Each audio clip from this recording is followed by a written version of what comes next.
சமீபத்தில் ஒரு பதிவில் அல்லாஹுவால் சபிக்கப்பட்ட 10 பெண்கள் என்ற தலைப்பில் பேசியிருந்தேன். அந்த பதிவுக்கு பின்னால் சிலர் கமெண்ட் செக்ஷனில் பெண்கள் மட்டும்தான் அல்லாஹுவால் சபிக்கப்பட்டவர்கள் இருக்கிறார்களா, ஆண்கள் இல்லையா, அப்படியே ஆண்களில் யாரையெல்லாம் அல்லாஹ் சபிக்கிறான் என்ற விடயத்தை பற்றி ஒரு தனியாக பதிவில் பேசுங்கள் என்று கேட்டுக்கொண்டார்கள். அவர்களுடைய வேண்டுகோளுக்கிணங்க இன்றைய பதிவில் அல்லாஹுவால் சபிக்கப்பட்ட 10 நபர்கள், 10 ஆண்கள் யார் யார் என்பதை பற்றி தான் இந்த பதிவிலே நாங்கள் தெளிவாக பார்க்க இருக்கிறோம்.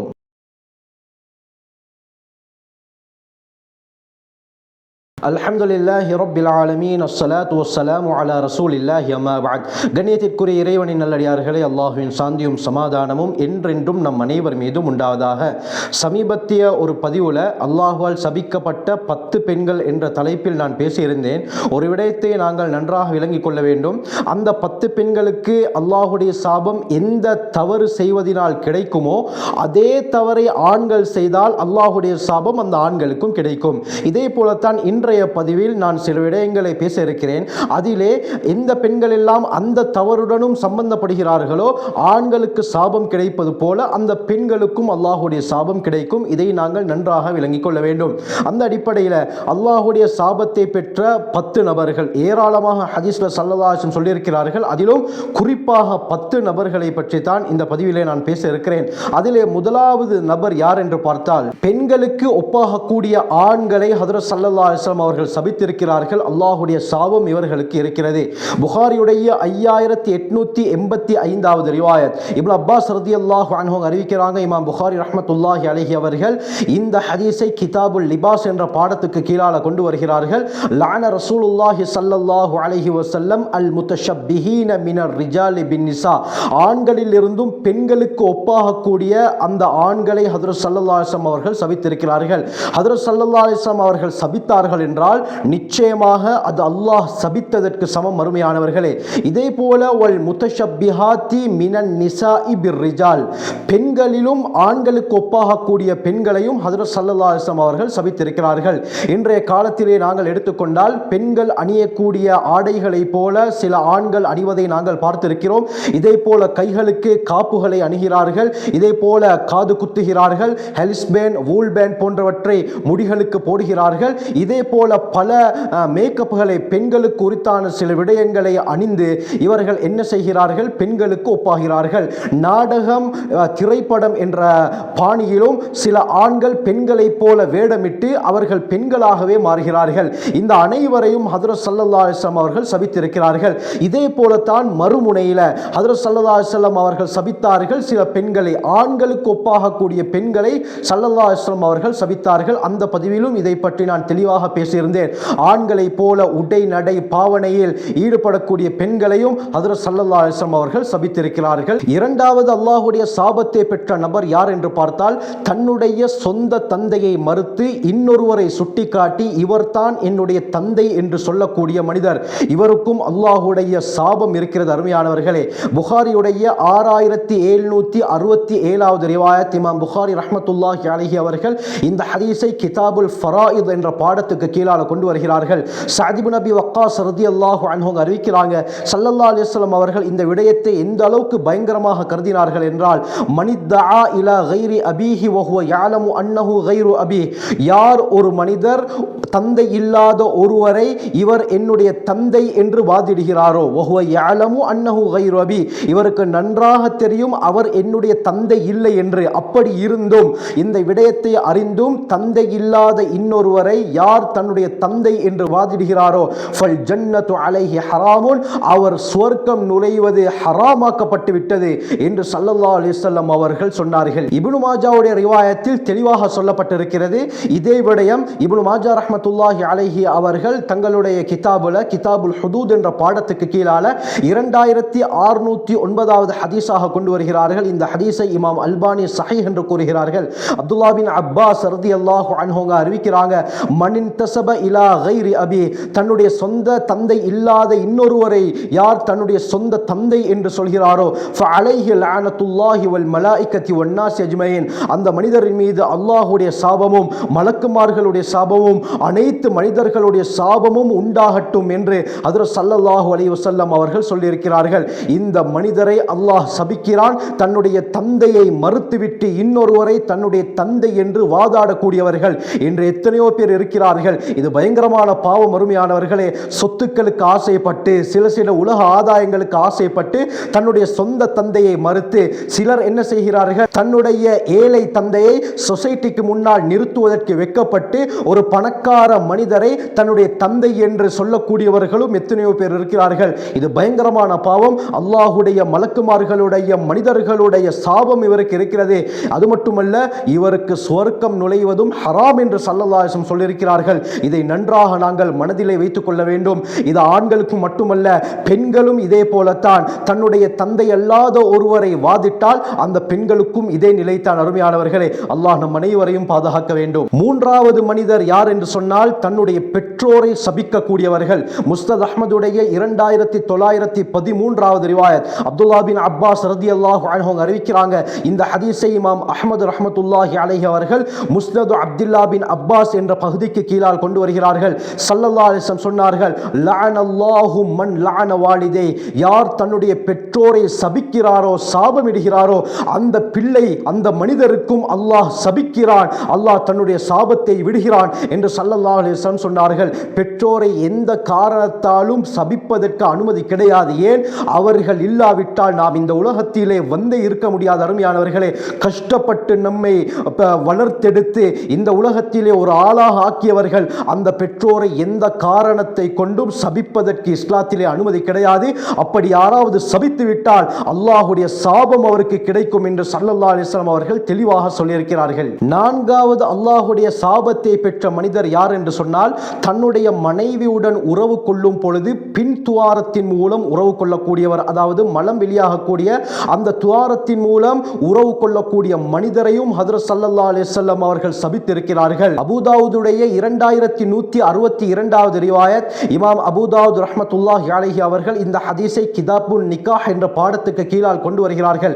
அபூ ஹுரைரா ரலியல்லாஹு அன்ஹு அறிவிக்கிறாங்க, ஹஜ்ரத் ஸல்லல்லாஹு அலைஹி வஸல்லம் அவர்கள் தெளிவாக சொன்னார்கள், மல்ஊனுன் மன் அதம்ரஅதஹு ஃபீ துபுரிஹா, யார் தன்னுடைய மனைவியுடன் உறவு கொள்ளும் பொழுது பின் துவாரத்தின் வழியாக உறவு கொள்கிறாரோ அவர் சபிக்கப்பட்டவர் என்று ஸல்லல்லாஹு அலைஹி வஸல்லம் அவர்கள் அந்த மனிதரை சபித்திருக்கிறார்கள். அருமையானவர்களே, இஸ்லாம் 2 சந்தர்ப்பங்களில் மனைவியுடன் உறவு கொள்வதை தடுத்திருக்கிறது. அது நம்முடைய நலனை கருதித்தான். முதலாவது, பின் துவாரம் வழியாக உறவு கொள்வதை இஸ்லாம் தடுக்கிறது. அல்லாஹ்வுடைய சாபம் அவருக்கு கிடைக்கும் என்று ஹதீஸிலே சொல்லப்பட்டிருக்கிறது.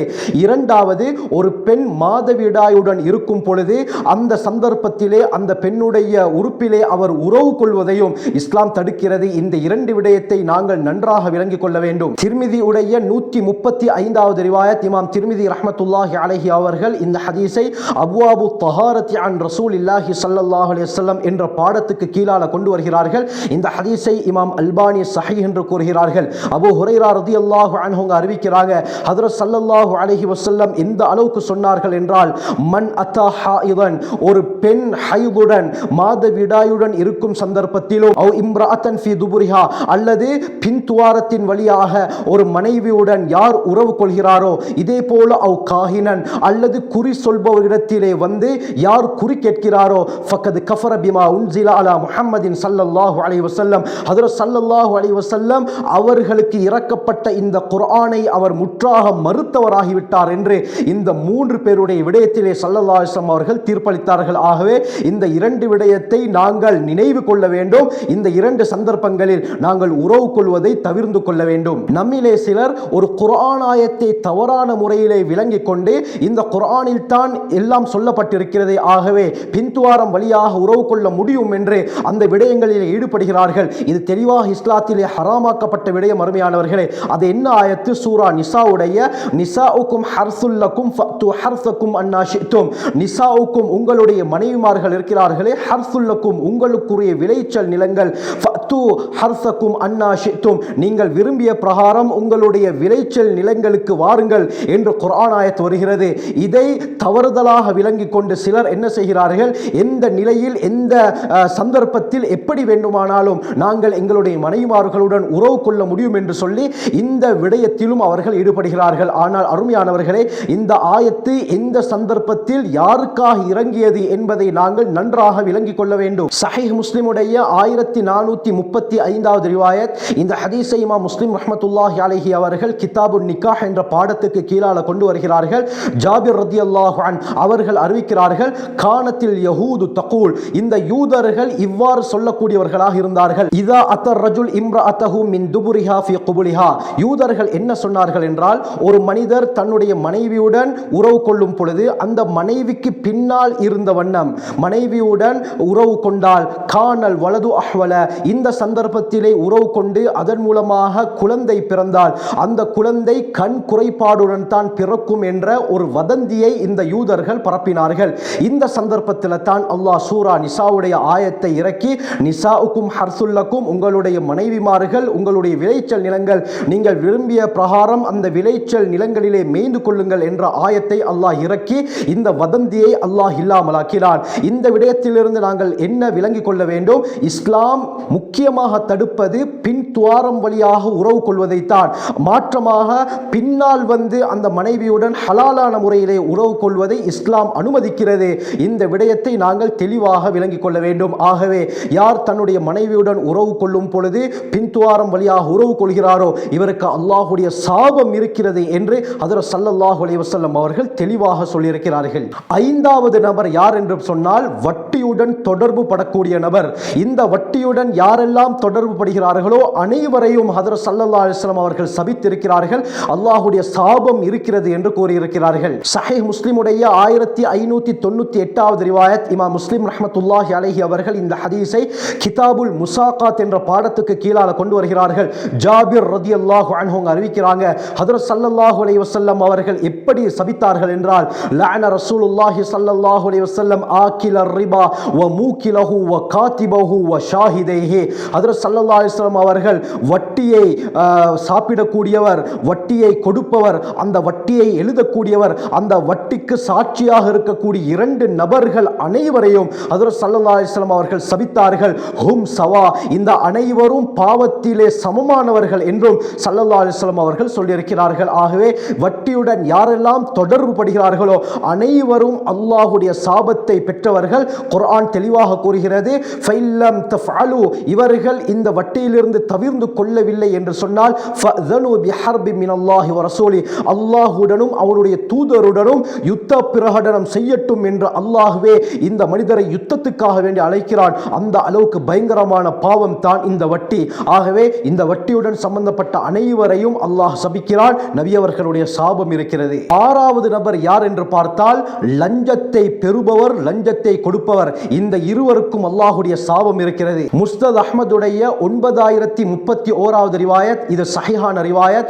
ஹஜ்ரத் இமாம் அஹ்மத் இப்னு ஹம்பல் ரஹ்மத்துல்லாஹி அலைஹி அவர்கள் இந்த ஹதீஸை முஸ்னத் அபி ஹுரைரா என்ற பகுதிக்கு கீழால் கொண்டு வருகிறார்கள். அபூ ஹுரைரா ரலியல்லாஹு அன்ஹு அறிவிக்கிறாங்க, ஹஜ்ரத் ஸல்லல்லாஹு அலைஹி வஸல்லம் சொன்னார்கள், லஅனல்லாஹு ராஷிய வல் முர்தஷிய, லஞ்சத்தை கொடுப்பவரையும் லஞ்சத்தை எடுப்பவரையும் அல்லாஹ் சபித்து விட்டான் என்று ஸல்லல்லாஹு அலைஹி வஸல்லம் அவர்கள் சொன்னார்கள். இன்று லஞ்சம் கொடிக்கட்டி பறக்கக்கூடிய காலம். எந்த விடயத்தை நாங்கள் செய்வதாக இருந்தாலும் மக்கள் லஞ்சத்தை கேட்கிறார்கள். கண்ணியமானவர்களே, யார் இந்த லஞ்சம் எடுக்கிறார்களோ, அந்த லஞ்சத்துக்கு துணை போகிறார்களோ அனைவருக்கும் அல்லாஹ்வுடைய சாபம் இருக்கிறது. அல்லாஹ் நம் அனைவரையும் இந்த பாவத்தை விட்டு பாதுகாப்பானாக. ஏழாவது நபர் யார் என்று பார்த்தால், மக்பரா, அதாவது மன்னரைக்கு மேலால் மஸ்ஜிதை கட்டக்கூடியவர்கள். இன்று அதிகமாக இவ்வாறு நடக்கிறது. ஒரு மக்பரா இருக்கிறது, அந்த மக்பராக்கு மேலால் மஸ்ஜிதை கட்டுகிறார்கள். இவர்களுக்கும் அல்லாஹ்வுடைய சாபம் ஹதீஸிலே சொல்லப்பட்டிருக்கிறது. புகாரியுடைய 1330வது ரிவாயத். இமாம் புகாரி ரஹ்மத்துல்லாஹி அலைஹி அவர்கள் இந்த ஹதீஸை கிதாபுல் ஜனாயிஸ் என்ற பாடத்துக்கு கீழால கொண்டு வருகிறார்கள். ஆயிஷா ரலியல்லாஹு அன்ஹா அறிவிக்கிறாங்க, ஹஜ்ரத் ஸல்லல்லாஹு அலைஹி வஸல்லம் அவர்கள் எந்த நோயினால் மரணித்தார்களோ அந்த நோயிலே இருக்கும் பொழுது ஒரு விடயத்தை கூறினார்கள், லஅனல்லாஹுல் யஹூத வன் நஸாரா, யூத கிறிஸ்தவருக்கு அல்லாஹ்வுடைய சாபம் உண்டாகட்டும். ஏன்? இத்தஹது குபூர அம்பியாஇஹிம் மசாஜிதன், அவர்களுடைய நபிமார்களுடைய மன்னரைகளை அவர்கள் மஸ்ஜிதுகளாக சுஜூத் செய்யக்கூடிய இடங்களாக ஆக்கி கொண்டார்கள். இதனால் அவர்களுக்கு சாபம் உண்டாகட்டும் என்று ஹஜ்ரத் ஸல்லல்லாஹு அலைஹி வஸல்லம் சொன்னார்கள். இந்த ஹதீஸுக்கு கீழால புகாரியுடைய விரிவுரையில் தெளிவாக சொல்லப்பட்டிருக்கிறது, யாரெல்லாம் இவ்வாறு கபர்களை அமைத்து அதை தொழக்கூடிய இடங்களாக ஆக்கி கொண்டார்களோ அவர்களுக்கும் அல்லாஹுடைய சாபம் இருக்கிறது. ஆகவே இப்படியாப்பட்ட விடயங்களை விட்டு அல்லாஹ் நம் அனைவரையும் பாதுகாத்தருள்வானாக. 8வது நபர் யார் என்று பார்த்தால், பூமி காணிகளுடைய எல்லைகளை மாற்றி அமைக்கக்கூடியவர், இவருக்கும் அல்லாஹுடைய சாபம் இருக்கிறது என்று ஸல்லல்லாஹு அலைஹி வஸல்லம் அவர்கள் சொன்னார்கள். சஹீஹ் முஸ்லிமுடைய 1978வது ரிவாயத், இமாம் முஸ்லிம் ரஹ்மத்துல்லாஹி அலைஹி அவர்கள் இந்த ஹதீஸை கிதாபுல் அதாஹி என்ற பாடத்துக்கு கீழால கொண்டு வருகிறார்கள். அலி பின் அபி தாலிப் ரலியல்லாஹு அன்ஹு அறிவிக்கிறாங்க, ஹஜ்ரத் ஸல்லல்லாஹு அலைஹி வஸல்லம் சொன்னார்கள், லஅனல்லாஹு மன் கய்யர மனாரல் அர்த், பூமியுடைய எல்லை பகுதிகளை மாற்றி அமைக்க கூடியவரை அல்லாஹ் சபிக்கிறான் என்று ஸல்லல்லாஹு அலைஹி வஸல்லம் சொன்னார்கள். ஆகவே கண்ணியமானவர்களே, இன்று அதிகமாக இந்த விடயங்கள் நடக்கிறது. மற்றவருடைய காணிகளிலே எங்களுடைய அந்த தூணை கொண்டு போய் வைத்து இதுவும் எங்களுடைய காணித்தான் என்று நாங்கள் தைரியமாக வாதாடுகிறோம். இது எந்த விதத்தில் நியாயம்? அருமையானவர்களே, புகாரியுடைய தெளிவான ஹதீஸ், ஸல்லல்லாஹு அலைஹி வஸல்லம் சொன்னார்கள், யார் மற்றவர்களுடைய காணியில் இருந்து ஒரு ஜான் அளவுக்கு சொந்தம் கொண்டாடுகிறாரோ, தன் அபகரித்தாரோ, கியாமத்துடைய நாளிலே அந்த ஜான் அளவுள்ள பூமி 7 பூமிகளாக ஆக்கப்பட்டு அவருடைய கழுத்திலே மாலையாக அணிவிக்கப்பட்டு அவர் அந்த மஹ்ஷர் மைதானத்தை நோக்கி வருவார் என்று ஸல்லல்லாஹு அலைஹி வஸல்லம் தெளிவாக சொல்லியிருக்கிறார்கள். ஆகவே அடுத்தவர்களுடைய காணியில் ஒரு அணுவளவு கூட பிடிப்பதற்கு நமக்கு அனுமதி கிடையாது. இது இஸ்லாம் வன்மையாக கண்டிக்கிறது. முஸ்னத் அஹ்மதுடைய 2913வது ரிவாயத்தில் வருது, ஹஜ்ரத் ஸல்லல்லாஹு அலைஹி வஸல்லம் அவர்கள் இன்னொரு வார்த்தையை பாவித்தார்கள், லஅனல்லாஹு மன் கய்யர துஹூமல் அர்த், அதாவது ஹுதூதுல் அர்த், பூமியுடைய எல்லைகளை மாற்றி அமைக்க கூடியவர்களை அல்லாஹ் சபிக்கிறான் என்று ஸல்லல்லாஹு அலைஹி வஸல்லம் சொல்லியிருக்கிறார்கள். ஆகவே இது தற்பொழுது பரவலாக நடக்கக்கூடிய ஒரு பயங்கரமான பாவம். இதை கணக்கெடுக்காமல் மக்கள் செய்து கொண்டிருக்கிறார்கள். அல்லாஹ் நம் அனைவரையும் இந்த பாவத்திலிருந்து பாதுகாப்பானாக. இந்த விடயத்தை செய்தால் அல்லாஹுடைய சாபம் நமக்கு கிடைக்கும். 9வது நபர் மிருகத்துடன் உறவு கொள்ளக்கூடியவர். இது ஒரு கேவலமான செயல். யார் இந்த விடயத்தை செய்கிறாரோ அவருக்கும் அல்லாஹுடைய லஅனத் சாபம் இருக்கிறது என்று ஸல்லல்லாஹு அலைஹி வஸல்லம் சொன்னார்கள். முஸ்னத் அஹ்மதுடைய 2913வது ரிவாயத். இந்த ஹதீஸை இமாம் அஹ்மத் ரஹ்மத்துல்லாஹி அலைஹி அவர்கள் முஸ்னத் அப்துல்லா பின் அப்பாஸ் என்ற பகுதிக்கு கீழால கொண்டு வருகிறார்கள். அப்துல்லா பின் அப்பாஸ் ரலியல்லாஹு அன்ஹு அறிவிக்கிறாங்க, ஹஜ்ரத் ஸல்லல்லாஹு அலைஹி வஸல்லம் சொன்னார்கள், லஅனல்லாஹு மன் வகஅ அலா பஹீமத்தின், யார் ஒரு மிருகத்துடன் உறவு கொள்கிறாரோ அவரை அல்லாஹ் சபித்து விட்டான் என்று ஸல்லல்லாஹு அலைஹி வஸல்லம் சொன்னார்கள். இதுவும் இன்று பல இடங்களில் பரவலாக நடக்கக்கூடிய ஒரு விடயம். தன்னுடைய இச்சையை ஹலாலான முறையில் போக்கிக் கொள்ள முடியாமல் இவ்வாறு ஹராமான வழியிலே தன்னுடைய இச்சையை போக்கிக் கொள்ளக்கூடிய எத்தனையோ பேர் இருக்கிறார்கள். அல்லாஹ் இப்படியாப்பட்ட பாவத்தை விட்டு நம்முடைய பரம்பரை, நம்முடைய சந்ததியினரை பாதுகாப்பானாக. 10வது நபர், அல்லாஹுடைய சாபத்தை பெற்ற நபர் யார் என்று பார்த்தால், ஓரின சேர்க்கையில் ஈடுபடக்கூடிய நபர். இன்று LGBTQ என்ற பெயரிலே உலகத்திலே பெரும் போராட்டங்கள் நடக்கின்றன. ஓரின சேர்க்கையை அனுமதிக்குமாறு பல நாடுகளில் போராட்டங்கள் நடந்து கொண்டிருக்கின்றன. அருமையானவர்களே, இது அல்லாஹ் வெறுக்கக்கூடிய, அல்லாஹுடைய கோபத்தை ஏற்படுத்தக்கூடிய செயல். முஸ்னத் அஹ்மதுடைய 2913வது ரிவாயத், அப்துல்லா பின் அப்பாஸ் ரலியல்லாஹு அன்ஹு அறிவிக்கிறாங்க, ஹஜ்ரத் ஸல்லல்லாஹு அலைஹி வஸல்லம் சொன்னார்கள், லஅனல்லாஹு மன் அமில அமல கௌமி லூத்தின் ஸலாசன், யார் லூத் அலைஹிஸ்ஸலாம் அவர்களுடைய கூட்டத்தார் செய்த அந்த செயலை செய்கிறாரோ அவரையும் அல்லாஹ் சபித்து விட்டார் என்று இந்த ஓரின சேர்க்கையுடைய பயங்கரத்தை ஸல்லல்லாஹு அலைஹி வஸல்லம் அவர்கள் சொன்னார்கள். லூத் அலைஹிஸ்ஸலாம் அவர்களுடைய கூட்டம் அழிக்கப்பட்டது போல ஒரு பயங்கரமான ஒரு அழிவு யாருக்கும் கொடுக்கப்படவில்லை என்று தான் சொல்ல வேண்டும். அவர்கள் செய்தது இந்த ஓரின சேர்க்கை. ஆண்கள் ஆண்களுடன், பெண்கள் பெண்களுடன் இவ்வாறு தவறான முறையிலே உறவு வைத்துக் கொண்டார்கள். இதனால ஹஜ்ரத் ஜிப்ரீல் அலைஹிஸ்ஸலாம் அந்த ஊரை முதலாவது வானம் வரை தூக்கி திருப்பி அடித்தார்கள். அந்த இடம் தான் தற்பொழுது ஜோர்தானிலே இருக்கக்கூடிய டெட் சி சாக்கடல். அருமையானவர்களே, இதை பற்றி நான் தனியாக ஒரு பதிவிலே பேசியிருக்கிறேன், எப்படி இவர்கள் அழிக்கப்பட்டார்கள் என்று. அதனுடைய லிங்கையும் கீழே டிஸ்கிரிப்ஷன் பாக்ஸில் தருகிறேன், செக் பண்ணி பார்த்துக் கொள்ளுங்கள். இந்த பாவத்துடைய பயங்கரத்தை நீங்கள் விளங்கிக் கொள்வீர்கள். ஆகவே ஓரின சேர்க்கை என்பது அல்லாஹ் விரும்பாத ஒரு செயல். ஹதீஸில் தெளிவாக ஸல்லல்லாஹு அலைஹி வஸல்லம் சொன்னார்கள், புகாரியுடைய ரிவாயத், யார் ஹஜ்ரத் லூத் அலைஹிஸ்ஸலாத்துடைய கூட்டத்தார் செய்த அந்த தவறை செய்கிறாரோ அவருக்கு இஸ்லாம் சொல்லக்கூடிய குற்றவியல் தண்டனை என்ன தெரியுமா? அவரை கொலை செய்யப்பட வேண்டும் என்று தெளிவாக ஸல்லல்லாஹு அலைஹி வஸல்லம் அவர்கள் சொல்லியிருக்கிறார்கள்.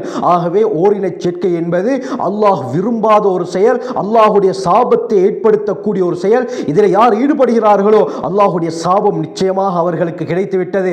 ஆகவே அல்லாஹ் சுப்ஹானஹு வ தஆலா இப்படியாப்பட்ட பயங்கரமான பாவங்களை விட்டு பாதுகாப்பானாக. யாரையெல்லாம் அல்லாஹ் சபித்திருக்கிறானோ அந்த ஆண்கள் பெண்கள் அனைவரை விட்டும் அல்லாஹ் நம்முடைய குடும்பத்தாரையும் நம்முடைய மனைவி மக்களையும் நம்முடைய சந்ததியினரையும் பூரா முஸ்லிம் உம்மத்தையும் பாதுகாத்து அருள்வானாக. ஜஸாக்குமுல்லாஹு கைர். வாஹிரு தஅவானா அல்ஹம்துலில்லாஹி ரப்பில் ஆலமீன்.